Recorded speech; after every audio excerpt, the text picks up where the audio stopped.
Hello दोस्तों। Last lecture में हम लोगों ने लिसाजस फिगर डिस्कस किया था। मैंने पिछले लेक्चर में आपको बताया था कि लिसाजस फिगर क्या होता है कि जब दो एसएचएम परपेंडिकुलर डायरेक्शंस में एक ही पार्टिकल को मिलते हैं तो जो रिजल्टेंट पार्टिकल की ट्रेजेक्टरी होगी, जो पाथ वो ट्रेस करेगा, that is called Lissajous figure. उसमें हमने सबसे पहला केस देखा था जब दोनों की फ्रीक्वेंसीज एक्स एक्सिस के अलोंग जो उसे एसएचएम मिल रहा है, वाई एक्सिस के अलोंग जो उसे एसएचएम मिल रहा है, दोनों परपेंडिकुलर डायरेक्शंस के एसएचएम्स की फ्रीक्वेंसी एग्जैक्टली सेम होती थी, ओमेगा दोनों की सेम होती थी। उसमें हमने डिफरेंट डिफरेंट लिसाजस फिगर देखे थे। फिर नेक्स्ट हमने देखा था कि जब उनकी फ्रीक्वेंसीज एग्जैक्टली इक्वल ना हो बट नियरली इक्वल हो, there is some difference of frequency omega 1 minus omega 2। और तब हमने देखा था जो टाइम के साथ है वो फेज डिफरेंस चेंज होता है, जिसकी वजह से जो लिसाजस फिगर होते हैं वो टाइम के साथ उसके चेंज होते हैं। अब लास्ट हमारा थर्ड केस वो आता है, थर्ड केस जिसको हम लोग बोलते हैं frequencies, when frequencies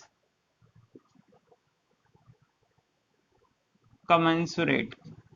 frequencies commensurate का क्या मतलब होता है? सिंपली इतनी सी बात है कि जब एक फ्रीक्वेंसी दूसरी फ्रीक्वेंसी का कुछ होल नंबर मल्टीपल हो। जैसे कि मैं मान लेता हूं कि जो दो से ऐसे मिल लेते हैं, एक की फ्रीक्वेंसी ओमेगा है तो दूसरी कितनी हो जाए, 2 ओमेगा।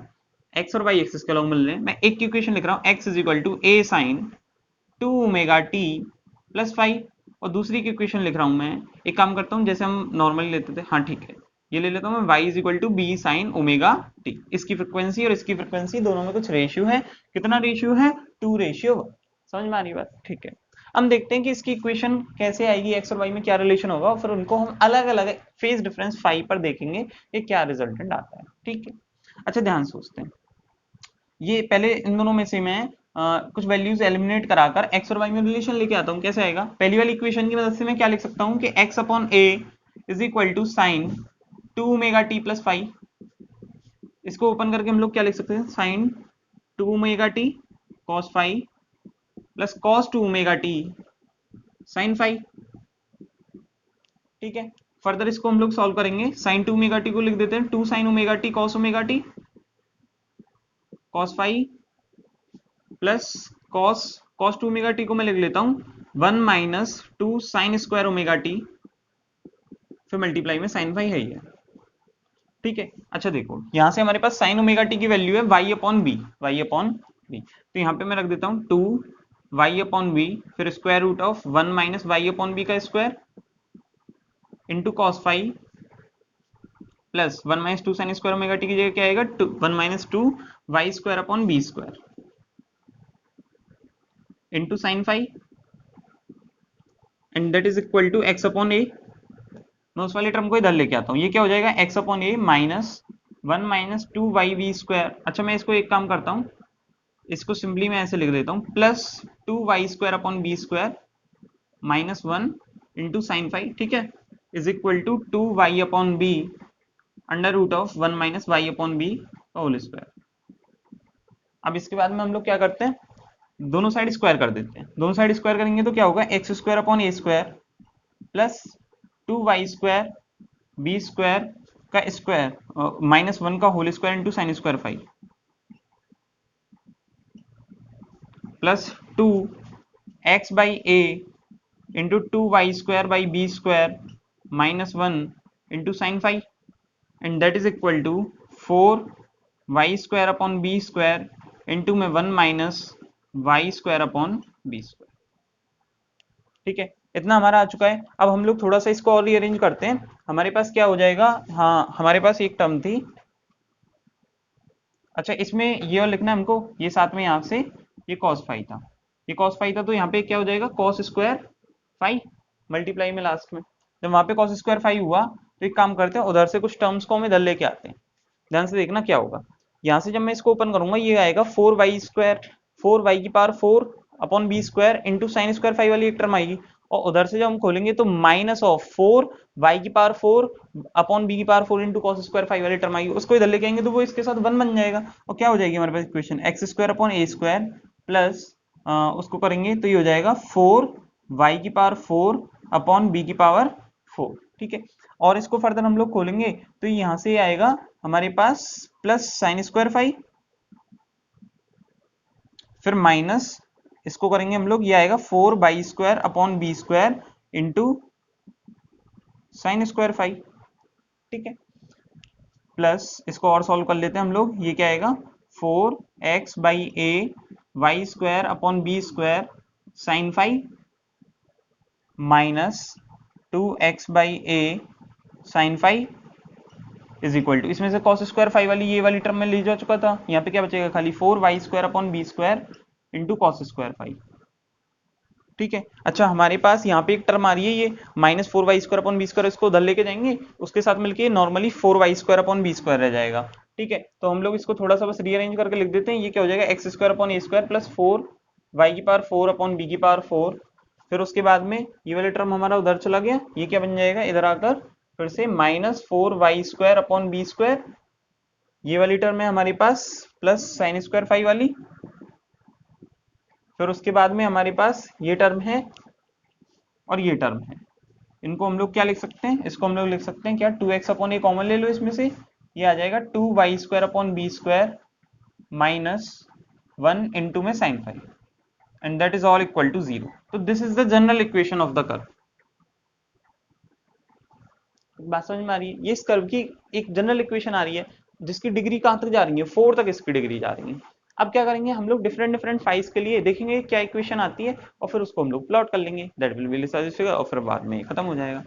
ये बात आपको समझ में आ गई कि ये मैंने कर्व की इक्वेशन कैसे निकाली, ये फाइनल इक्वेशन आ गई, इतना आप नोट करें। फिर हम लोग जैसे हमने पहले किया था, पहले फाई की वैल्यू 0, फिर π4, फिर π2, ऐसे करके सारी वैल्यूज के लिए देखेंगे and then it will be over. Finally ये एक्सप्रेशन निकाल लिया। अब जैसा कि हमने बात करी थी, हम लोग सबसे फर्स्ट केस देखते हैं जब फाई की वैल्यू क्या हो 0। जब फाई की वैल्यू 0 होगी तो x इज इक्वल टू क्या हो जाएगा a sin 2 ओमेगा टी, और y इज इक्वल टू क्या हो जाएगा a sin omega T b sin omega T.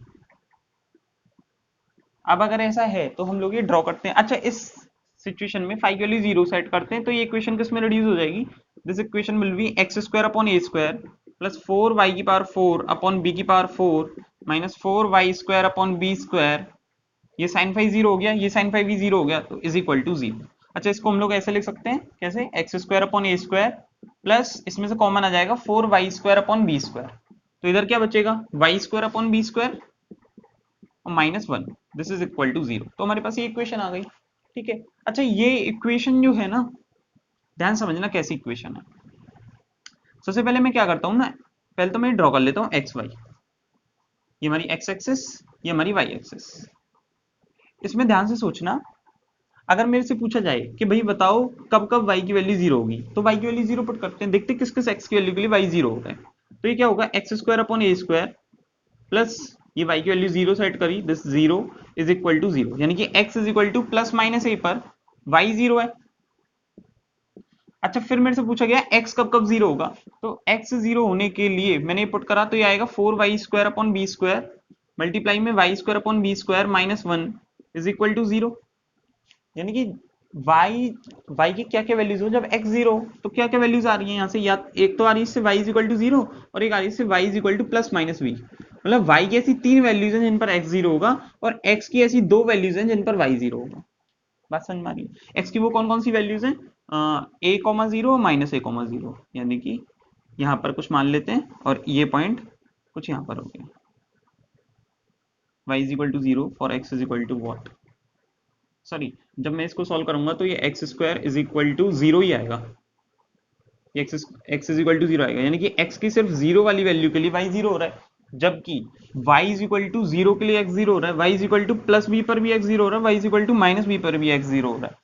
ठीक है, अब इसमें जो कर्व बनता है, ये जो इक्वेशन होती है, ये इक्वेशन होती है एक कर्व की जिसको बोलते हैं हम लोग लेमनिस्केट। क्या बोलते हैं, लेमनिस्केट। जब इसको हम लोग प्लॉट करते हैं ग्राफ के अंदर तो लेमनिस्केट शेप आती है। अच्छा, लेमनिस्केट क्या बोलते हैं, ये जो शेप होती है ना 8 जैसी, दिस इज कॉल्ड लेमनिस्केट। ठीक है, तो इसका जब कर्व बनाते हैं हम लोग, ये कुछ इस टाइप का दिखता है, डम्बल शेप। ठीक है, अच्छा इस केस में ध्यान से हम मेरे को ये देखना है कि किस तरफ, मतलब कैसे अपनी ट्रेजेक्टरी को ट्रेस कर रहा है, तो एरोज बनानी है। एरोज बनाने के लिए ध्यान सुनना, t इज इक्वल टू जब 0 था तो x 0 था, y 0 था, यानी कि particle was at origin at t is equal to 0। जैसे ही टाइम थोड़ा इंक्रीज होगा, x की वैल्यू पॉजिटिव होगी, y की वैल्यू पॉजिटिव होगी, यानी कि पार्टिकल किधर जाएगा, फर्स्ट क्वाड्रेंट में। फर्स्ट क्वाड्रेंट मतलब ऐसे, तो सीधी सी बात है क्योंकि इसकी एक ट्रेजेक्टरी कंटिन्यूस ट्रेजेक्टरी है, तो ये ऐसे जाएगा, फिर ऐसे जाएगा और फिर ऐसे जाएगा। तो इस तरीके से एक लेमनिस्केट ट्रेजेक्ट्री के ट्रेस करता है, जिसमें कि ये वाली वैल्यू कितनी है, ये वाली वैल्यू है y is equal to plus b, और ये वाली वैल्यू है y is equal to minus. समझ में आ रही है बात? ठीक है। अच्छा, आप एक चीज नोटिस करेंगे, इनकी फ्रीक्वेंसीज का रेशियो था 2, और ध्यान से सोचना, अगर मैं आपसे ये पूछता हूं कि इस कर्व ने y एक्सिस को कितनी बार काटा, number of times it cuts y axis, कितनी बार काटेगा? ध्यान से देखना, जब इसने अपनी एक साइकिल करी पूरी मोशन की, स्टार्टिंग से होकर वहीं तक, यहां से स्टार्ट हुआ था, जब ये यहां से स्टार्ट हुआ तो पहले ऐसे गया, ये y एक्सिस को एक बार यहाँ पे काट गया, फिर दूसरी बार इसने y एक्सिस को यहाँ से y एक्सिस को यहाँ ओरिजिन पर काटा, फिर तीसरी बार इसने यहाँ पर काटा, और फिर चौथी बार फिर से ओरिजिन पर काटा, जब लास्ट में आया, मतलब मैं ये कह दूं इसने y एक्सिस को 4 बार काटा। ठीक है। अच्छा, एक्सिस को इतनी बार काटा, यहाँ से स्टार्ट हुआ था, यहाँ से स्टार्ट हुआ, यहाँ से स्टार्ट हुआ, पहले एक बार यहाँ पे काटा, फिर वापस आते टाइम लास्ट में एक बार काटा, यानी कि एक्स एक्सिस को इसने काटा 2 बार। अच्छा, omega in y, omega in y, y axis वाले डिस्प्लेसमेंट की ओमेगा क्या थी, ओमेगा, और एक्सिस वाले की कितनी थी, 2 ओमेगा। तो यहां से हमारे पास एक रिलेशन आता है क्या, कि omega y upon omega x is equal to n x upon n y, and what is this is equal to 1 upon 2 for this. समझ में आ रही है बात? ठीक है। आगे हम लोग और सिचुएशंस देखेंगे जिसमें हमको पता चलेगा कि this formula is always valid for all the frequencies. अगर कोई ऐसा हमें लिसाजस फिगर ड्रॉ कर दे और बोल दे कि आप इनकी एक्स एक्सिस और वाई एक्सिस वाली फ्रीक्वेंसीज का रेशियो निकाल ले, तो हम सिंपली क्या करेंगे, ये देख लेंगे कि उसने अपनी ट्रेजेक्टरी के दौरान कितनी बार वाई एक्सिस को कट किया, फिर डिवाइड कर देंगे कितनी बार उसने एक्सिस को कट कर दिया। Omega y upon omega x is equal to n x upon n Y, number of cuts का उल्टा रेशियो लेना है। ठीक है, इतनी बात आपको समझ में आ गई। अब हम लोग अलग केस देखेंगे जब फाई की वैल्यू कितनी हो जाए, पाई बाई 2। ठीक है, तो देखते हैं हम लोग, जब फाई की वैल्यू पाई बाई 2 हो जाएगी तो ये इक्वेशन कुछ डिफरेंट फॉर्म में हमको नजर आए। कैसे बनाते हैं हम लोग, एक एक करके।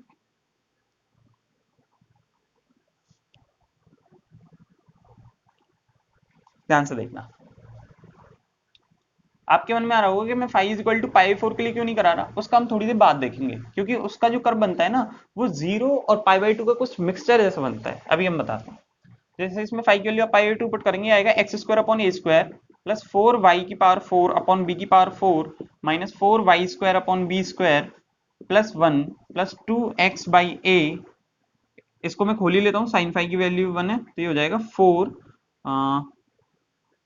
2x by a into 2y square upon b square minus 2x by a is equal to 0।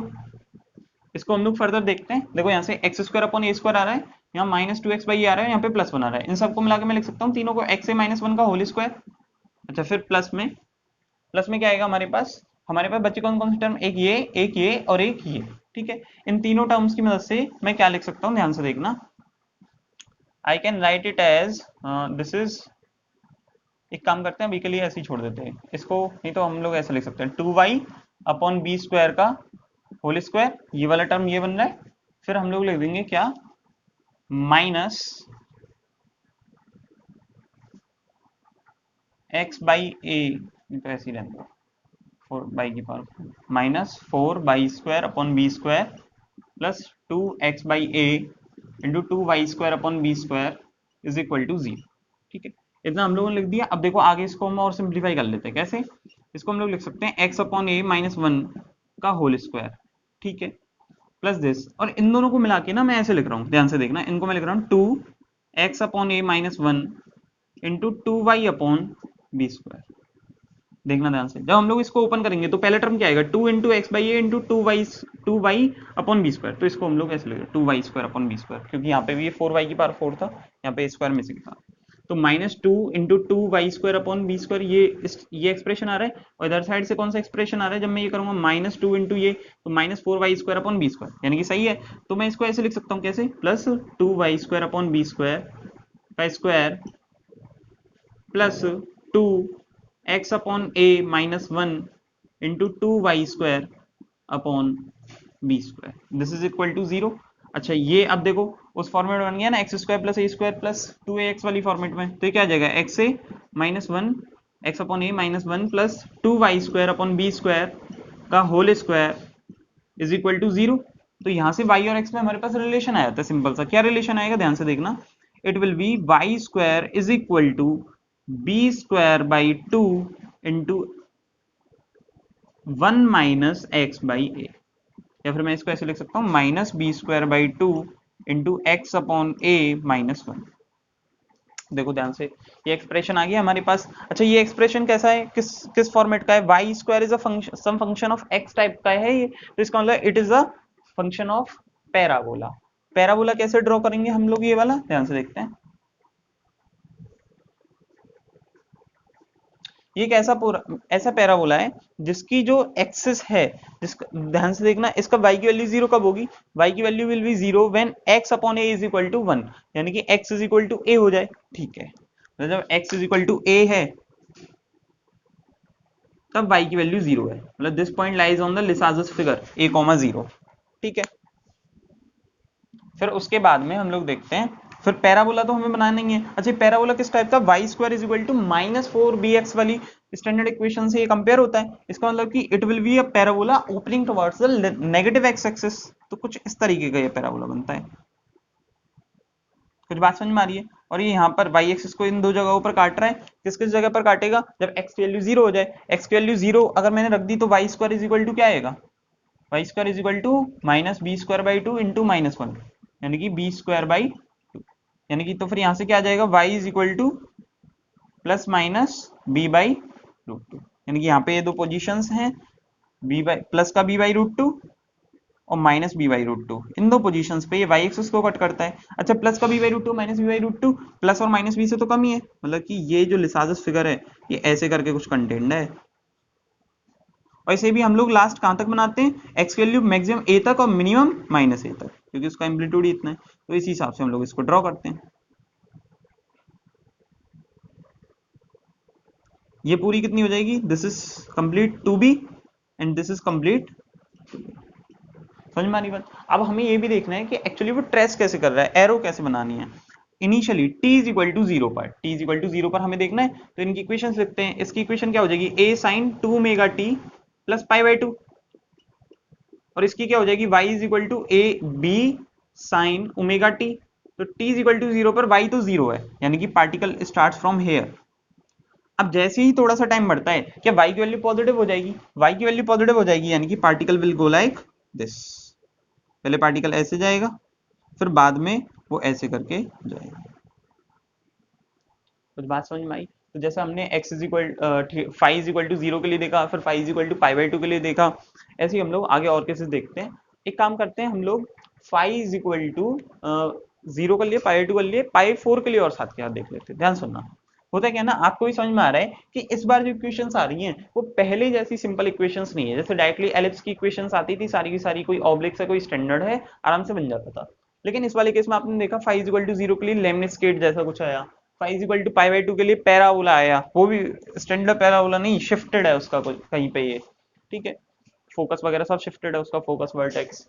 अब ऐसे ही हम लोग जब π4 के लिए देखते हैं ना, तो एक कॉम्प्लिकेटेड सी इक्वेशन आती है, और कॉम्प्लिकेटेड सी इक्वेशन ऐसी आती है जिसकी वजह से जो कर्व बनता है that is some intermediate between lemniscate and parabola, उन दोनों का मिक्सचर जैसा लगता है। कुछ बात समझ में आ रही है? तो हम लोग लास्ट 5 = π4 के लिए और देखेंगे, फिर उसके बाद के जो कर्व्स हैं, जो जैसे 5 = 3π4 के लिए, पाई के लिए, वो मैं आपको ऐसे सोचता हूँ कि आप उसे खुद एक बार ट्राई करेंगे, जैसा ही वो कर्व बनता है वैसा। बात समझ में आ रही है? That is as a problem for you, क्योंकि आप सबके तो बना नहीं सकते। ठीक है, फिर कुछ कर्व्स वगैरह हो सकते हैं कि आप अपने मोबाइल में बहुत सारे प्लॉटर्स होते हैं, उनकी मदद से प्लॉट करके देख सकते हैं। ठीक है, तो हम लोग लास्ट करेंगे कौन सा? 5 = π/4, और फिर उसके बाद में हम लोग इसके कुछ क्वेश्चंस डिस्कस करेंगे कि लिसाजस फिगर पे किस टाइप के क्वेश्चन पूछे जाते हैं। ठीक है, 5/4 के लिए हम लोग एनालाइज करते हैं कि किस तरीके का लिसाजस फिगर बनेगा। एसएचएम की इक्वेशन क्या हो जाएंगी हमारी? x is equal to a sin 2ωt plus π/4 और y is equal to b sin ωt। कुछ कॉम्प्लिकेटेड सी इक्वेशन निकल के आएगी, जो हमने स्टैंडर्ड इक्वेशन डिराइव करी थी उसमें 5 के लिए π/4 पुट कर देंगे। ठीक है, अब हम लोग ग्राफ ड्रॉ करते हैं कि एक्चुअली उसका आता कैसे। मैंने आपको बताया कि it is somewhat intermediate between 5 = 0 and 5 = π/2। इसके बीच की कुछ इंटरमीडिएट आएगा। अच्छा, 5 = 0 पर कैसा बनता था हमारा? बनता था ये लेमनिस्केट। कैसा बनता था? लेमनिस्केट, कुछ ऐसी शेप। 5 = π/2 पे कैसा बनता था? पैराबोला। पैराबोला में कैसी शेप आती थी, कुछ ऐसी, कुछ इस तरीके से बनाते थे हम लोग, ठीक है। अब इसी तरीके से जब हम फाइव इज इक्वल टू पाई 4 को डिस्कस करते हैं, तो जो एक्चुअल ही हमारा लिसाजस फिगर ड्रॉ होकर आता है, दैट इज समथिंग लाइक, बना के दिखाता हूं मैं आपको।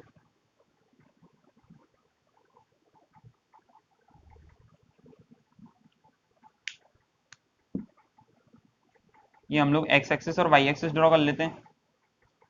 यहाँ पर ये कितना है हमारा, एक्स एक्सिस पे दिखाना है तो 2a, और ये कितना है 2b। अब ध्यान से देखना, इन दोनों के इंटरमीडिएट में कुछ फिगर बना रहा हूं, देखना कैसा बनता है।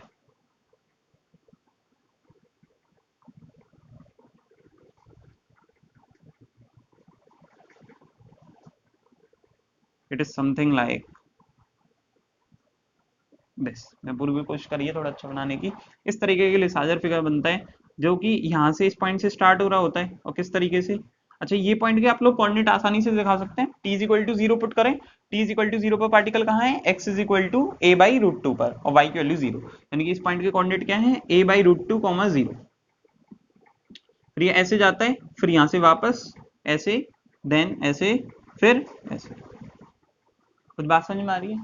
तो इस तरीके से एक लिसाजस फिगर हमारे पास बनता है। अच्छा, अब जैसे आपके मन में आ रहा होगा कि ठीक है बन तो गया, हमें ये याद भी हो गया कि फाइव इक्वल टू 0 के लिए lemniscate, phi equal to pi by 2 के लिए पैराबोला, और फाइव इक्वल टू पाई 4 के लिए कुछ बीच का। अब जैसे आपको और बनाने हो, लेकिन एक प्रॉपर्टी फॉलो होती है, देखो मैंने आपको पिछले लेक्चर में बताया था कि जैसे अगर आप पाई का फेस चेंज कराते हो, पाई के फेस चेंज पे एग्जैक्टली उसकी मिरर इमेज बन जाएगी, यानी कि फाइव इक्वल टू 0 पर जैसा हमारा लिसाजस फिगर बना था, फाइव इक्वल टू पाई पर एग्जैक्टली उसकी मिरर इमेज लगेगी, बस। बात समझ में आ रही है? ऐसे ही हम लोग देखेंगे फाइव इक्वल टू पाई 4 पर है, तो इसमें पाई और प्लस कर दो, यानी कि 5 पाई 4 पर बिल्कुल इसकी मिरर इमेज आएगी। बात समझ में आ रही है? कोई दिक्कत? और अगर 2 पाई हो जाए तो एग्जैक्टली सेम लिसाजस फिगर बनेगा। बस आपको ये समझ में आना चाहिए, कुछ इस टाइप के हमारे पास लिसाजस फिगर हो गए। अब जैसे आपको इसमें भी देखना हो ना, आपको फ्रीक्वेंसीज के रेशियो निकालने हो, तो देखो अगर आपको निकालना है omega y upon omega x, omega y upon omega x, तो कायदे से क्या आना चाहिए, 1/2 आएगा भी। देखो इसको क्या लिखोगे आप, n x upon n y, n x upon n y. N x मतलब number of times Lissajous figure cuts x axis, and n y मतलब number of times Lissajous figure cuts y axis. तो axis को कितनी बार काट रहा है, ध्यान से देखना।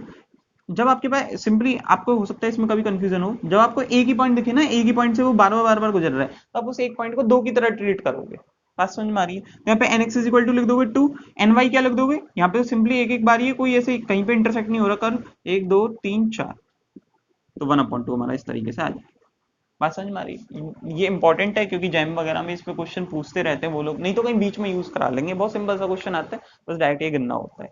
ये बात समझ में आ रही है? ठीक है, अब इतना आपको आ गया, तो इस पर ना हम लोग टीआईएफआर में एक क्वेश्चन आ चुका है इस पर बेस्ड, वो हम लोग थोड़ा डिस्कस करते हैं, ठीक है। उससे पहले टीआईएफआर वाला क्वेश्चन कराने से पहले भी मैं आपको एक छोटी सा क्वेश्चन कराऊंगा जो कि इसी फॉर्मूले बेस्ड होगा, आप एक बार टर्न करने की ट्राई करना, फिर हम लोग टीआईएफआर वाले क्वेश्चन का। ठीक, अब यहाँ पे मैंने आपको दो एग्जांपल्स दिखा रखे हैं, एग्जांपल 1 और एग्जांपल 2।